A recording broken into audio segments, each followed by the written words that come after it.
taga rito na nakakarinig ng aking pong sinasabi, bakit ko po sinasabing BFAR, DILG, PNP, DSWD? Ang Anti-Pollution Task Force po, kasama na ang Region 4 ng DENR and of course ang aming Penro Cavite. Sama ang iba pang partners, ang PCG at ang Maritime Group ay nandito hindi ho para sikilin o sirain yung pamumuhay ng ating mga kababayan. Muli ipapaliwanag po namin ang aming pong gagawin ay ang pagbibigay ng parehas na oportunidad sa ating maliliit na mangingisda na makapangisda sa malapit sa Pampang, no?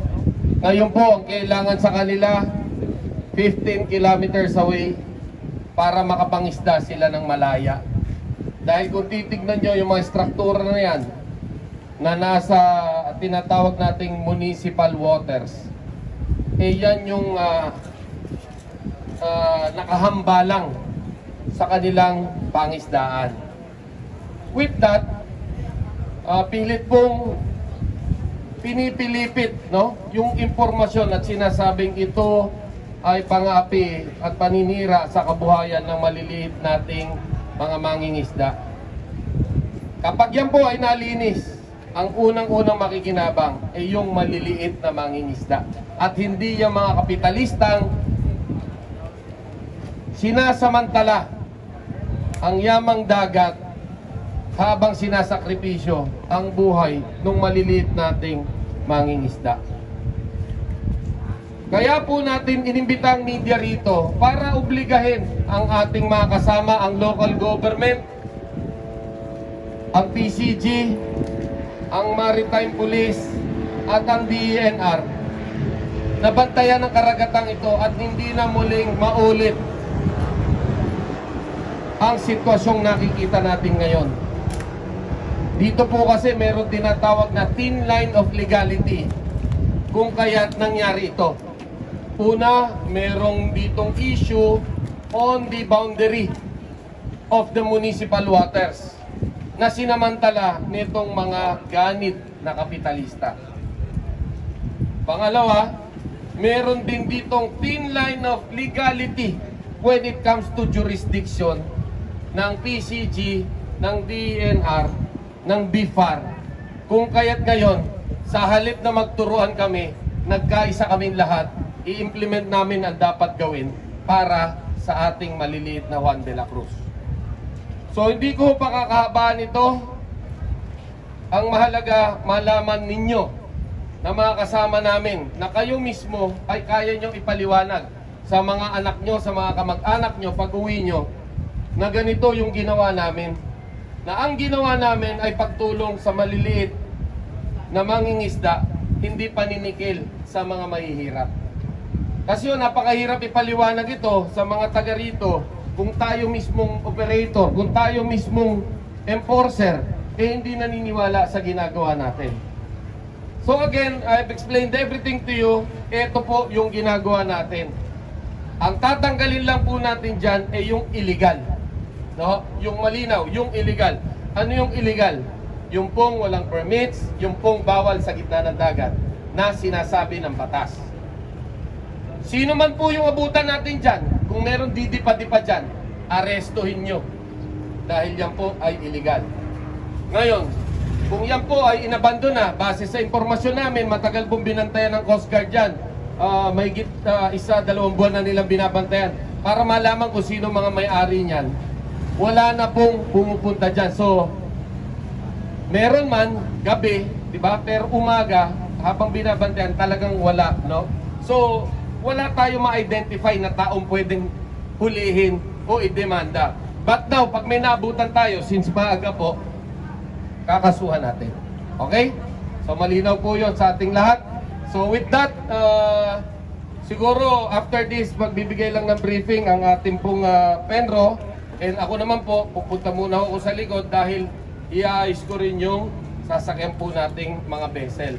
Just to make it sure na we will operate safely and at the same time, i-check pa po muna, no? Baka inaasahan po ng media na agad tayo sasampa, alis tayo. I-check po muna ng Coast Guard to make it sure na safe po lahat tayo. And of course, ng Maritime Police, no?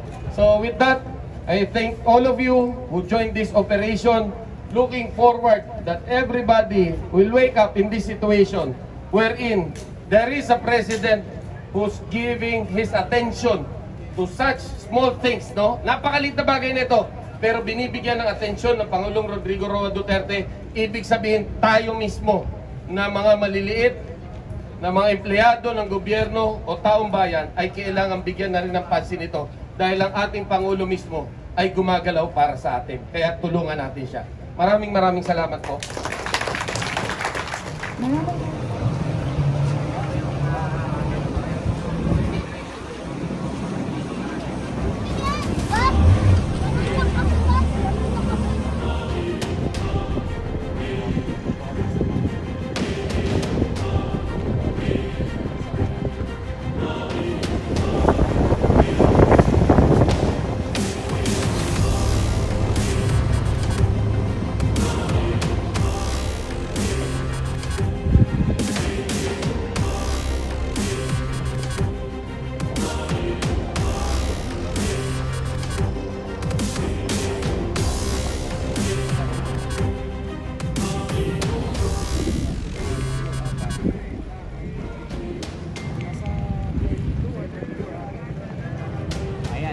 Wala na po mga kababayan.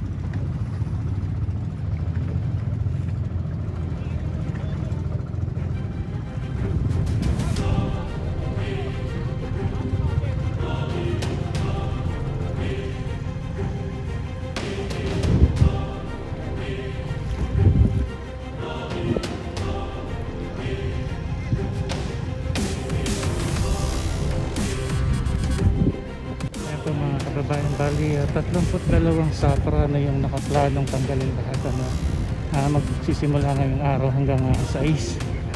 Tapos na yun po ay plano po yung 10 unang kanilang didemolish.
LC, no?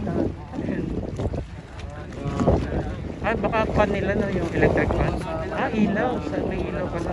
Daming bumbilya, no? Para May bumbilya. lagpas ng bangka.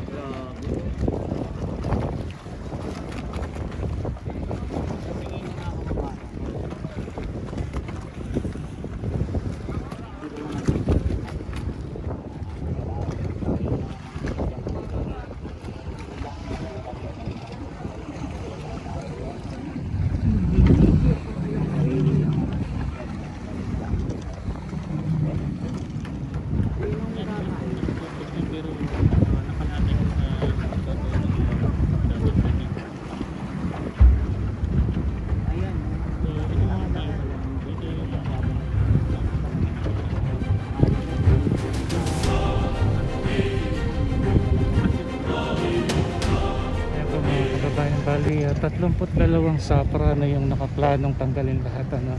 Magsisimula ngayong araw hanggang 6. Tapos ngayon po ay plano po yung 10 muna unang kanilang didemolish.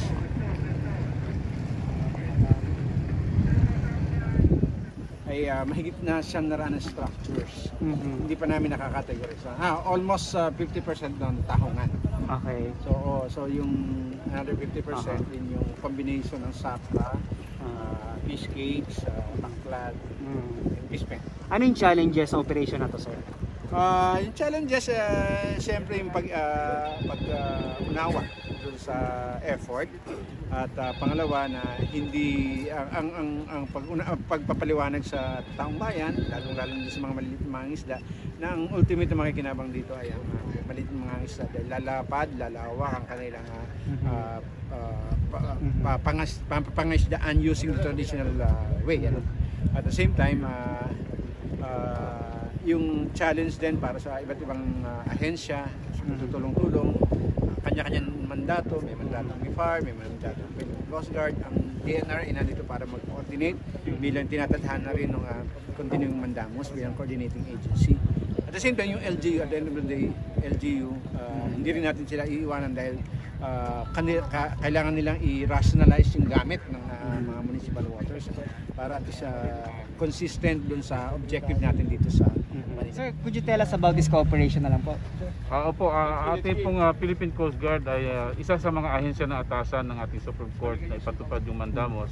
At nandito po kami sa pagtulungan natin sa ating mga kasamang agencies, lalong-lalo na yung DNR, BIFAR, ang local government units na lahat ng illegal structures along our navigable roads ay malinis po natin.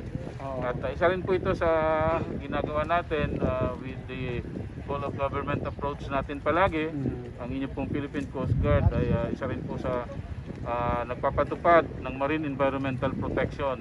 Alam po naman natin na itong mga illegal structures may cause some siltation and might affect yung ating mga daluyan ng mga natural water flow natin, lalong-lalo na yung mga lumalabas diyan sa atin sa Parañaque Spillway, Ilog Pasig. Yan po ating sana with this removal of the illegal structures ay malinis po natin ang ating Manila Bay on this part of in this area. At, Sir, bago itong operation, I understand, nagkaroon muna kayo ng kumbaga monitoring, inventory, bago itong operation na sa to. pagtulungan po natin sa ating BIFAR, DNR at pinapatupad nga po ito at projects na pinagtulungan ng ating Coast Guard sa pamamagitan ng ating Coast Guard District CRCL kay Commodore Cornelio at yung Coast Guard Station Cavite with Lieutenant Encina para makatulong na maayos at sana naman sa paggawa natin ng tungkulin na ito hindi lang sa makatulong sa malayang pagnabiga ng ating mga sasakyang pandagat, makatulong din po ito sa pagpapalaganap ng magandang Manila Bay sa pagdating ng panahon. Pero sir, di po ba iniikot din kayo? Daily naman yung pagronda po ninyo kahit dun sa ibang bayan po, saka cities po na may sakop ng Manila Bay. Opo. So bukod dito po sa operation na to, ano pa po ipang ginagawa natin para matigil na yung pagtatayo ng mga saprahan? Ito atin pong sa naipahayag po ng ating USEC Antipolda na ito pong City of Cavite ang naunang nagbigay ng sa operasyon na ito, at sa susunod pang mga araw ay atin pong ihikayatin din po itong mga ibang LGUs na matuloy din yung ganitong pag-remove. At nakakatuwa po na we were able to learn that some of these